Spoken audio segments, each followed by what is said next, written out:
সন্তানকে এমন ভাবে শিখাবেন, সন্তানের মতো করে শিখাবেন। আমি ছোট্ট আরেকটা এক্সাম্পল দিই। দেখেন, আপনারা পায়রা দেখেছেন? পায়রা যখন খাওয়া দাওয়া করে দেখবেন পায়রা সকল কিছু খায়, খাওয়ার পরে পায়রা তার ঝুলিতে খাবারগুলো রেখে দেয়, মানে নরম করে রেখে দেয়। যখন নরম হয় তার ঝুলিতে রেখে দেয়, ঝুলিতে রেখে পরবর্তী তার বাচ্চার মুখের মধ্যে একটু একটু করে দেয়। তার মানে আপনি যখন সন্তানকে শিখাবেন, তখন আপনি সন্তানকে যে কঠিন জিনিসটাকে নরম করে শিখাবেন, শিখে নরম করে তারপর সন্তানকে একটু একটু করে দেবেন।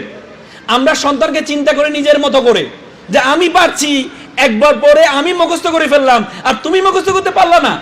আমরা অনেক সময় বলি, আমি ছোট্ট একটা এক্সাম্পল আপনাদেরকে দিই, এক্সাম্পল দিলে আপনাদের মাথায় ঢুকবে বেশি। একটা বাবা একটা ছেলেকে নিয়ে মেলায় গেল, ছেলে কান্না করছে, ছেলেকে নিয়ে মেলায় গেল, যে বাবা চলো মেলা নিয়ে যায়, তাহলে তোমার কান্নাটা বন্ধ হবে। মেলা যাওয়ার পরে বাবা ছেলেকে দেখাচ্ছে, বাবা দেখো নাগরদোলা, ছেলে কান্না করে। একটু পরে বাবা ছেলেকে দেখা, দেখো বাবা জিলাফি, ছেলে কান্না করে। একটু পরে বাবা ছেলেকে দেখো বাবা বেলুন, ছেলে কান্না করে। বাবার তো মেজাজ খারাপ, কিন্তু তাকে আমি এত কিছু দেখাচ্ছি, এরপর সে কান্না করে কেন? পরবর্তীতে বাবা চিন্তা করলো সমস্যা কি।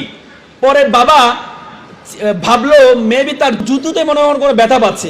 পরে বাবা নিচে বসে জুতোটা খুলে যখন উপরের দিকে তাকায়, তখন দেখা যায় যখন সন্তানের মতো হয়, সন্তানের বরাবর আসে, তখন দেখে এতক্ষণ পর্যন্ত বাচ্চাকে যা কিছু দেখিয়েছে মানুষের মাথা ছাড়া কিছুই সে দেখে নাই। যখন তাকে বলে বাবা জিলাপি খাবা, সে দেখে মানুষের মাথা, সে বলে এটা খাইতে হবে আমাকে। যখন বলে বাবা নাগরদোলা, তখন সে দেখে মাথা।